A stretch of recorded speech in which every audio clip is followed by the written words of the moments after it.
গণ অভ্যুত্থানের সময় আমাদের একটি স্লোগান ছিল, নাটক কম করো প্রিয়। তারেক রহমানকেও বলে দিচ্ছি, নাটক কম করেন প্রিয়। আমরা 24-এর এই তরুণ প্রজন্ম ফ্যাসিবাদী ব্যবস্থার বিরুদ্ধে লড়াই সংগ্রাম করে বাংলাদেশের নাগরিকের অধিকার নিশ্চিত করার জন্য কাজ করে যাচ্ছি। প্রিয় বরিশালবাসী, আজকে 11 দলের এই মহাসমাবেশ, আমরা অনেকগুলো বিভাগ ঘুরে ঘুরে আজকে বরিশালে জড়ো হয়েছি।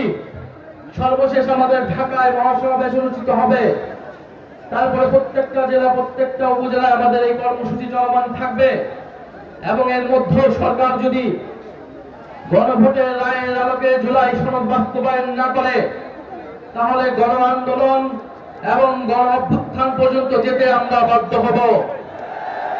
আমরা এখনো কোনো কঠোর কর্মসূচি দেই নাই, আমরা হরতাল অবরোধের মতো কর্মসূচি দেই নাই, কিন্তু যে কোনো সময় সেই ধরনের কর্মসূচি দেওয়ার জন্য আমাদের প্রস্তুতি রয়েছে।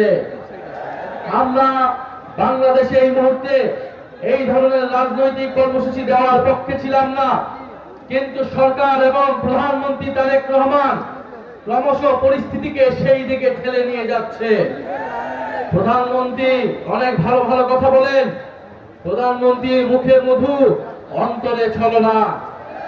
কারণ আমরা দেখলাম যেই গণভোটের পক্ষে, যেই জুলাই সনদের পক্ষে তিনি প্রচারণা করলেন, নির্বাচনের ফলাফলের পরে 70% জনগণ গণভোটে সংস্কারের পক্ষে রায় দেওয়া সত্ত্বেও তিনি জুলাই সনদ বাস্তবায়ন করছেন না।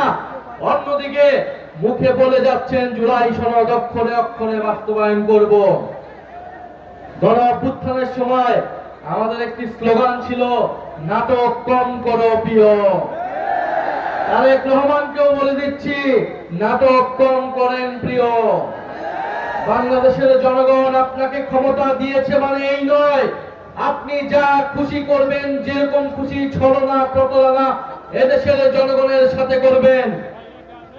বিএনপি গত 16 বছর গণতন্ত্রের জন্য লড়াই করেছে, কিন্তু দুঃখের বিষয় 5ই আগস্টের পর থেকে তারা গণতন্ত্রের বিপক্ষে লড়াই করে যাচ্ছে। আসল কথা হচ্ছে, বিএনপি কখনোই গণতন্ত্রের পক্ষে ছিল না, তারা লড়াই করেছিল ক্ষমতার জন্য। তারা গণ অভ্যুত্থানে আমাদের সাথে কাঁধ মিলিয়েছিল ক্ষমতার জন্য, নিজেদের স্বার্থ হাসিলের জন্য। নির্বাচনের মাধ্যমে ক্ষমতা তাদের কুক্ষিগত হয়েছে।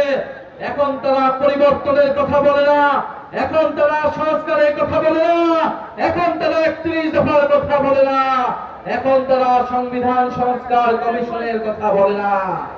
বরং এখন তারা বলছে তারা নাকি কোনোদিনই সংবিধান সংস্কারের কথা বলে নাই, অথচ তাদের 31 দফার প্রথম দফাটি হচ্ছে সংবিধান সংস্কার কমিশন গঠন করা হবে।